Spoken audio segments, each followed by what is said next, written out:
Bharatiya Janata party.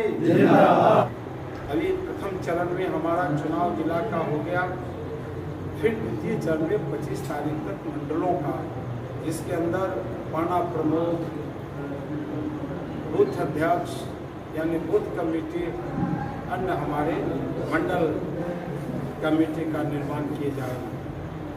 और पंडित दीनदयाल उपाध्याय ने कहा कि प्रजातंत्र को मजबूती वही प्रदान कर सकता है जिसके पास अपनी विशाल संगठन। और आप सब जानते हैं कि भारतीय जनता पार्टी आज दुनिया का सबसे बड़ी पार्टी है। तभी तो हमारा नेतृत्व, हमारा नेता आज इस देश को इतना आगे बढ़ाए हैं, भाई नरेंद्र मोदी, जो भारत को परम वैभव पर पहुंचा रहे हैं। आज आर्थिक दृष्टिकोण से विश्व का 5वां हम अपना भारतवर्ष है।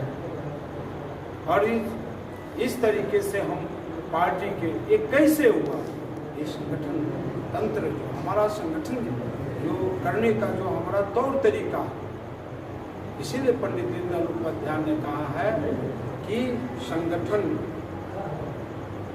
को मजबूत करो, और संगठन मजबूत हो जाएगा तो संगठन के माध्यम से हम निश्चित रूप से गांव, गलियारा, खेत खलियान, महाविद्यालय के बीच में हम जाएंगे और सबको जोड़ेंगे। तभी तो हम कहते हैं, बार बार इस शब्द को हम कहते हैं कि ज्योति से ज्योति जगाते चलो, प्रेम की गंगा बहाते चलो। ये हमारा मूल मंत्र है। हम संगठन के मजबूत करें, इसलिए हमारे अध्यक्ष जी ने कहा कि हम सारी विश्व संगठन का जो हमारा तंत्र होगा तो हम उसको इस ढंग से करेंगे।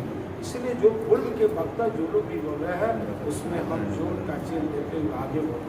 फिर दूसरा, हमारे सामने चुनाव।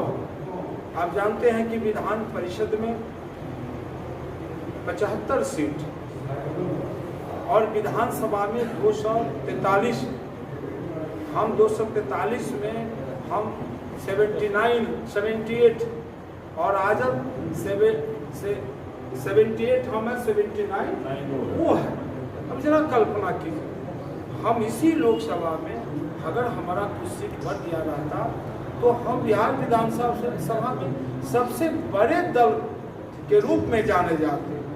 इसका जो हमारे टोटल 40 हमारे लोकसभा, उस लोकसभा से और हम मेहनत कर जाते उसमें विधानसभा के चुनाव में, तो कुछ सीट जो और हासिल होता तो आज विधानसभा में हम सबसे बड़े दल के रूप में। इसलिए हमें ये लगता है, इसलिए विधानसभा में कुल 75 सीट, जिसमें अगर ये 5 जो चुनाव हो रहे हैं, इसमें से सारण स्नातक एवं शिक्षक निर्वाचन क्षेत्र 2 यहाँ पर हो रहे हैं। ये दोनों को अगर हम निकाल देते हैं और हमारा बढ़ने वाला और दोनों हमारा निकलने जा रहा, ऐसे नहीं निकल रहा है। हमारी जो तंत्र, हमारे कार्य करने का जो हमारा तौर तरीका है, हम सबके सहयोग से दोनों सीट हम निकालने जा रहे हैं। अगर हम थोड़ा सा इधर उधर किए तो हम फिसल जाएंगे, हम अपने लक्ष्य की प्राप्ति नहीं कर सकते। राजनीति को बाथरूम से तुलना किया गया, जैसे बाथरूम में, और उस बाथरूम में वो हम उसको यूज करते हैं। हो सकता है कि आप हमारे यहाँ गेस्ट बनकर आए और आप बाथरूम में गए और बाथरूम से आने के बाद हाथ को आप साफ करते हैं, अगर उसका जान थोड़ा सा भी नीचे गिर जाए और फिर हम अंदर गए तो हम तो जानते हैं कि बाथरूम में हमारा साफ सुथरा रहता है।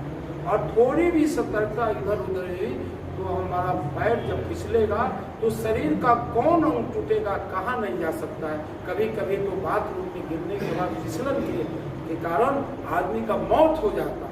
इसीलिए सतर्कता बहुत बड़ी चीज़ है। इस चुनाव में सतर्कता, एक एक विषय को हमारे पॉलिटिकल विषय को कहा कि हम वोट देने जाएंगे तो हम कैसे दें। एक पाई सीधे, एक जैसे हम लोग कहते थे, कखुआ पढ़ते थे तो कहते थे लाठी खींचा बबुआ, लाठी, उसी तरह से पाई खींचना और अपने कलम से, जिसको पक्का हमारे सारे का। इसलिए महाचंद्र बाबू जो हमारे हैं, हमारे बड़े भाई हैं, हम उनको क्या सिखाएं, वो से बहुत आगे है। वो संगठन के इस क्षेत्र के बिहार ही नहीं, भारत के राजनीति में अगर तुलना किया जाए तो संगठन के कार्य करने का कोई दूसरा व्यक्ति बिहार में पहला व्यक्ति है तो महाचंद्र जी है। मैं एक काम लेकर जब वो कांग्रेस के थे और एक विषय आया तो हम एक काम लेकर गए हुए थे और हम उस वक्त हमारी पार्टी से नहीं जुड़े हुए थे और उनसे व्यक्तिगत मेरा पुराना रिश्ता है, व्यक्तिगत रिश्ता भी दल से कभी कभी ऊपर उठ जाता है। और जब हम गए तो हम सूचना दिए सर उठ जाइए, चुनाव की तैयारी में लगे। हम कहिए अभी तो 10 दिन भी नहीं हुआ चुनाव की तैयारी में लगे। तो हाँ, चुनाव जीतने के बाद फिर 2 दिन के बाद चुनाव में वो लग जाते हैं। अब बताइए तो वो चुनाव में वैसे योद्धा हमारे बीच है और थोड़ी भी सतर्कता के कारण नहीं हम निभाए, जिसके कारण हम इसके पहले का चुनाव हम आए। इसलिए हमारी विधानसभा में हमारा नेता है सम्राट चौधरी जी और विधानसभा में हमारा नेता है विजय सिन्हा जी। पार्टी ने दोनों को भेजा है, दोनों को पार्टी में भेजा है और दोनों हमारा नेता को अगर ये संख्या बढ़ जाता है तो हमारा दोनों नेता जो पार्टी का नेता है गर्व के साथ उस सदन में खड़ा होगा। इसलिए मैं आपसे आग्रह करता हूं कि राजनीतिक संख्या का खेल है, अटल जी ने कहा राजनीतिक संख्या का खेल है। आप कितना भी विद्वान हो, कितने बड़े हो, अगर आपके पास संख्या नहीं है तो सब आपकी मंशा जो आपका जो ध्येय है वह भारत माता को परम वैभव पर पहुंचाने का आप नहीं पहुंचा पाइएगा। इसलिए और दूसरी बात है कि जो हमारा शिक्षक के निर्वाचन जो क्षेत्र का चुनाव है हमारे बीच का हमारा छोटा अनुज भाई डॉक्टर धर्मेंद्र कुमार सिंह जी मेरे ही विधानसभा से आते हैं और वह सामान्य कच का वो अपना जीवन वृत्ति उसका देखिए वो सारा पार्टी के प्रति वो समर्पित रहा और वह उनका जो है हाई स्कूल और कॉलेजेस का जो मत बोलो शिक्षक जो उनका मत। लेकिन एक बात ख्याल कीजिएगा, जो शिक्षक जो है वो भी उनका 2 वोट होगा, उसमें भी प्राय 99% लोग भी स्नातक भी मेंबर और सदस्य होते हैं। इसलिए हमारे जो यहाँ पर हमारे विधायक कोई नहीं है, यहाँ कोई विधायक नहीं है,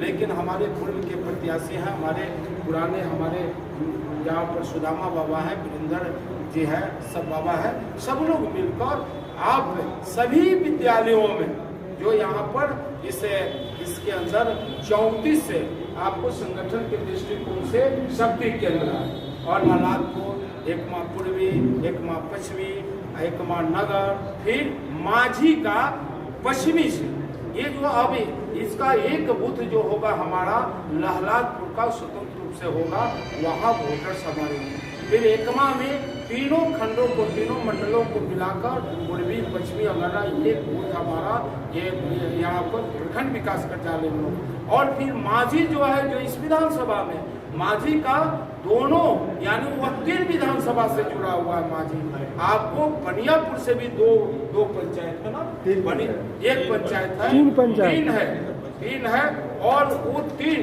अब बनियापुर का 3 माझी का और माझी विधानसभा का ये मिलाकर उसका एक बूथ हो, यानी हमारा 3 बूथ है। इसलिए पार्टी ने यह निर्णय किया, हमारे यहाँ 5 हुए ना, यहाँ 5 मंडल हुए तो 5 मंडल के अध्यक्ष हुए और 5 मंडल में अध्यक्ष जी को सहयोग करने के लिए संयोजक बनाए गए। इसलिए आज सभी मंडल अध्यक्ष अपने संयोजक के साथ और वरिष्ठ कार्यकर्ता के साथ आज अपने जाएंगे तो बैठेंगे और जो हमारा बूथ सशक्तिकरण का कार्य हो रहा है उसको भी गति बढ़ाएंगे। दूसरी बात कि हमारा महामहिम जिसको हमारे अध्यक्ष जी ने सविस्तार हुआ, तीसरा जो हमारा काम है ये हमारा भारत के महामहिम राष्ट्रपति जी का संसद में दिया गया भाषण 21 जनवरी 2023 को वो भाषण दिए थे, अपना बजट भाषण को। इसको गांव गलियारा खेत खलियान विद्यालय महाविद्यालय तक ले जाना निश्चित रूप से लगे हैं। इसलिए मैं रमन जी से कहूँगा कि जिन्हें शक्ति केंद्रों पर नहीं हुआ है, हम लोगों ने तरिया में निर्णय किया है वहाँ एक टीम बना दी गई कि एक व्यक्ति एक टीम पर जाए, कल प्रतिज्ञा कीजिए, बड़ी बात नहीं अभी से सोच लीजिए और जहाँ नहीं गए आप सीधे जाइए, अगर बैनर है तो उचित है, नहीं भी है तो आप जाइए और वहाँ पर जो भी संख्या हो आप उस कार्य को इसको पढ़िए, सीधे इसको उठाइए और इसको पढ़ जाइए एक बार। अब इसके पीछे पार्टी का, जैसे कि पूर्व के हमारे वक्ताओं ने कहा और जिला अध्यक्ष जी ने सविस्तार कहा कि इसके पीछे ये पार्टी का जो है ध्येय है, जो पार्टी का जितनी समान बात नहीं है। अगर इसको यह जिस तरह से रामायण हमारे गोस्वामी तुलसीदास जी ने जो लिखा है, अगर उसको उतार लेते हैं तो वह इंसान साधारण नहीं, राम का अंश बन जाता है, पूर्ण अंश बन जाता है, तो अंश बने। उसी तरह से इसमें सारे चीज है। अगर इसको आप पढ़ेंगे तो निश्चित रूप से कोई ना कोई बिंदु मिलेगा, आपके सामने जो बैठेंगे उनको मिलेगा। इसलिए 3 काम है, संगठनात्मक काम है, हमारे सामने जो सारण स्नातक और शिक्षक निर्वाचन क्षेत्र का चुनाव है, तीसरा ये अभिभाषण पर है महामहिम राष्ट्रपति महोदया का, तीनों को अमल करें। और फिर इसके बाद 31 के बाद हम बाबा अपना रण क्षेत्र अपने कार्य को उतारेंगे और बृहद रूप में आएंगे। और वैसे तरुणाइयों को लीजिए, इसलिए मैं आप सभी श्रेष्ठ गणों से एक प्रार्थना करता हूँ कि आप अपने क्षेत्रों में जो हमारा तरुणाई है, हमारा अति पिछड़ा अनुसूचित जाति भाई है, उसको जनजाति भाई जो भी है उसमें से निकालिए, उसके बीच जाइए। अगर जाइएगा तब जाकर मैं अपने राजनीतिक जीवन के विषय में बता दूं। विगत जो मैं चुनाव लड़ा 17 में 11 अपने लोगों के बीच में था, जिसको अपने जैसे कहा जाता है राजनीति में, लेकिन जो पैर खींच रहे थे। अगर मैं यहाँ तक आए तो हमारे अति पिछड़ा अनुसूचित जनजाति, ये जो हमारे भाई है दलित महादलित, उनका जो वही हम लोग बात कर रहे थे हम अपने जिला अध्यक्ष से कि उनका आप जरा कल्पना कीजिए। इसलिए कहा गया है कि अपनों से सावधान रहो, ये कहा गया है। तो यहाँ सब हमारा, हम किसी मजहब के आधार पर हम राजनीति नहीं करते, हम सभी भारत माता के लाल। लेकिन भारत में रहकर भारत विरोधी जो नारा लगाता है, वैसे विचारधारा से हमको लड़ने के लिए कहा। अरे हमारी तो चिंतन ऐसी है कि साल में एक बार हम दूध लावा किसको देता, अगर डस ले तो आपका सदस्य, घर का कोई सदस्य नहीं बच पाएगा, बढ़िया से डस ले तो। लेकिन अगर डसने का काम करेगा तो उसे डंडे से मारने का भी काम हम करने वाले हैं। हम रोज विषैले जो विषैला हो जाता है, जो डसने का काम, तो छोड़ने वाले लोग नहीं है। इसलिए हम दूध लावा देते हैं उसे कि वो भी विषैले वातावरण को शुद्ध करता है। लेकिन जब पागल हो जाता है कुत्ता, तो ऐसे कुत्ता को सरकार ही अपने तंत्र के माध्यम से उसकी गति जो होनी चाहिए वो गति पूरा कर देती है। इसलिए भारत माता की जय, यही हमारा मूल मंत्र है। हमारे पूर्व वक्ताओं ने, हमने भी नारा लगाया कि भारत माता की जय, यही हम